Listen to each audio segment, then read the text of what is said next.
Habari za wakati huu na karibu tena ndugu mpenzi mtazamaji, tuhabarishane yale ambayo yanajiri nchini Tanzania na katika nyanja za kisiasa katika taifa hili tukufu.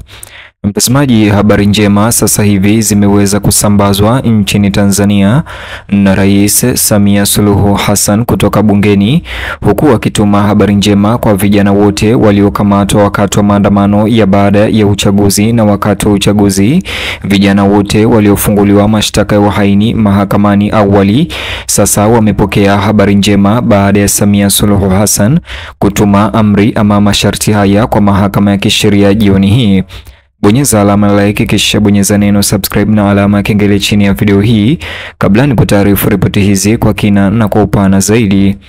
Rais wa Jamhuri ya Muungano wa Tanzania Daktari Samia Suluhu Hassan ametumia hotuba yake bungeni Novemba tarehe 14 mwaka 2025 leo kutoa maagizo dhabiti lakini yenye huruma kwa vyombo vya usalama na sheria nchini, hususan ofisi ya mkurugenzi wa mashtaka DPP. Matamshi yake Samia Suluhu yamekuja wakati ambapo tahadhari ya kitaifa inabakia kuelekezwa zaidi kwa maelfu ya vijana waliokamatwa baada ya maandamano ya uchaguzi wa Oktoba tarehe 29 na kufunguliwa mashtaka ya uhaini. Wimbi la maandamano ambayo yalitikisa miji mikubwa ya Tanzania na kuanzisha tena mjadala kuhusu jinsi Tanzania inavyoshughulikia upinzani wa kisiasa.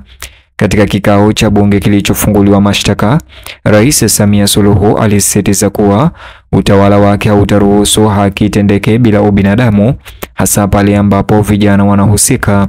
Daktari Samia Suluhu alieleza kuwa vijana wengi wadogo wanaokabiliwa na mashtaka ya uhaini baada ya maandamano hawakuwa wahalifu wagumu, bali ni watu binafsi au watoto binafsi ambao walijikuta wakiingia kwenye maandamano hayo kwa shinikizo la rika, taarifa potofu au majibu ya kihisia kutokana na hali mbaya ya kisiasa inayozunguka uchaguzi.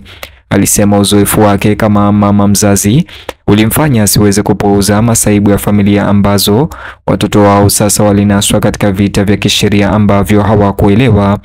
Ujumbe huu ulisikika sana katika nchi ambayo wasiwasi juu ya ukubwa wa mashtaka umekuwa ukiongezeka kwa kasi tangu ukandamizaji wa maandamano. Rais Samia Suluhu alibainisha kuwa ushahidi wa kuona video na picha zilizosambazwa sana mtandaoni zilionyesha wazi kwamba idadi kubwa ya vijana waliokamatwa katika maandamano ya uchaguzi wa Oktoba 29 walikuwa wakiimba au wakitembea na umati wa watu bila kushiriki vurugu. Hii, alisema, ilithibitisha kuwa sio kila kijana aliyekamatwa alikuwa na nia ya uhalifu au kufanya machafuko. Kwa hivyo aliviagiza vyombo vya sheria kufanya tathmini ya kina ya kesi kwa kesi ambayo itatenganisha ama inatenganisha shauku potofu na vitendo vya kweli vya upotoshaji. Kulingana na agizo lake, afisi ya DPP lazima iangalie kwa makini mashtaka ya uhaini na kufuta kesi zote dhidi ya wale ambao uhusika wao haukuwa wa kina au bila kukusudia. Daktari Samia Suluhu alisisitiza kwamba vijana waliojiunga na maandamano hayo siku ya uchaguzi kwa sababu ya msisimko, kuchanganyikiwa au ushawishi wa kikundi wasiendelee kusota rumande au gerezani kwa tuhuma za kufanya uhalifu uliopangwa. Alisisitiza rais kwamba haki lazima iwe thabiti, lakini lazima pia iwe ya haki. Rais Suluhu aliangazia kwamba baadhi ya vijana walikuwa wakosaji wa mara ya kwanza ambao hawakuwahi kukabili utekelezaji wa sheria na ambao hawakuwa na historia yoyote ya shughuli za kisiasa au vurugu. Alidai kuwa kuwataja watu kama hao kama maadui wa serikali wahaini kungeharibu maisha yao ya baadaye na kuwaweka mbali zaidi na umoja wa kitaifa. Upendeleo wake, alisema, ulikuwa kuwaona wakijumuishwa tena katika jamii, kurudi kwa familia zao na kuungwa mkono kujenga upya maisha yao na kujenga taifa la Tanzania. Daktari Samia Suluhu Hassan pia lilikumbusha bunge kuwa maandamano mara nyingi huwavutia vijana wenye hisia kali ambao hujibu kwa haraka mvutano wa kitaifa, hasa wakati wa mizunguko ya uchaguzi. Alisisitiza kwamba jukumu la serikali inayojali si tu kuadhibu makosa bali pia kuelimisha, kurekebisha na kuwaongoza vijana wake. Alisisitiza kuwa utulivu wa muda mrefu wa Tanzania unategemea kuwaweka vijana wenye tija na matumaini badala ya kuvunjwa na adhabu ya kisheria ambayo hawastahili kabisa.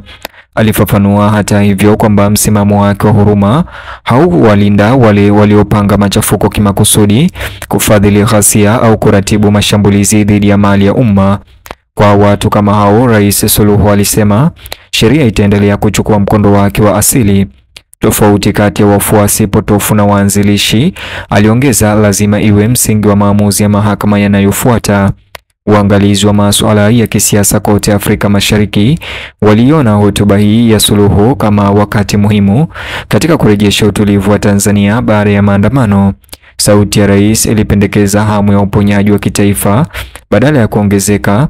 Wachambuzi pia wamelinganisha majibu yake na miitikio ya awali ya uongozi kwa machafuko ya kisiasa, wakibainisha kuwa mbinu ya sasa inaegemea zaidi kwenye maridhiano kuliko makabiliano. Katika hotuba yake, Samia Suluhu alizungumza sana kuhusu kulinda umoja wa kitaifa baada ya mvutano wa Oktoba tarehe 29. Alisema Watanzania lazima waepuke kuruhusu maandamano ya uchaguzi kuwa kovu la kudumu katika nyanja ya kisiasa ya nchi.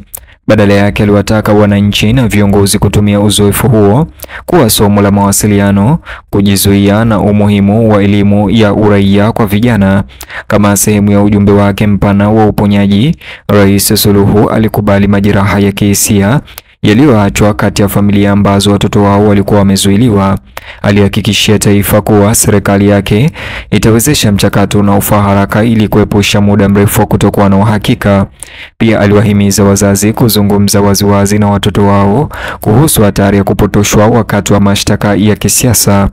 Hotuba yake pia iliwahutubia viongozi wa upinzani kwa njia isiyo ya moja kwa moja, akitoa wito wa kuwajibika wakati wa kuhamasisha umma.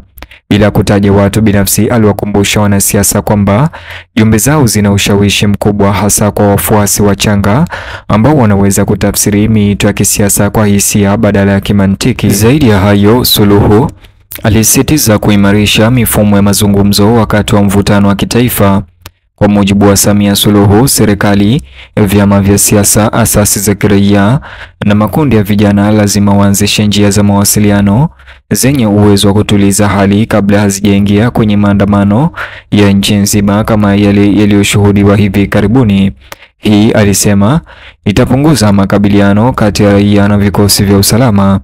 Zaidi ya masuala ya kisheria, Samia Suluhu alikiri kuwepo kwa taarifa potofu wakati wa maandamano ya Oktoba, huku akieleza kuwa vijana wengi walifanya hivyo kutokana na madai yaliyokithiri mtandaoni kuhusu ukiukwaji wa taratibu za uchaguzi.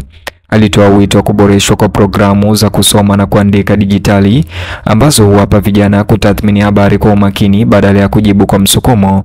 Pia aliwapongeza baadhi ya viongozi wa jamii waliowahifadhi vijana waliojawa na hofu baada ya mapigano na polisi, akisema vitendo hivyo vinadhihirisha kuwa Watanzania bado wanathamini uhuru hata wakati wa mizozo ya kisiasa. Vitendo vyao, alisema, vinapaswa kuhamasisha taifa kusawazisha udhabiti na huruma katika michakato yote yajayo. Rais Suluhu alihitimisha hotuba yake kwa kudhibitisha kwamba utulivu wa Tanzania unategemea haki, umoja na mfumo wa kijamii unaounganishwa kwa uwajibikaji na msamaha. Alilitaka taifa kuwa watulivu kwani taasisi zinafuata maagizo yake. Mtazamaji, nijuze maoni yako kuhusiana na ripoti hizi za Samia Suluhu. Vile like video hii kisha subscribe, alafu bonyeza box hicho kwenye screen yako.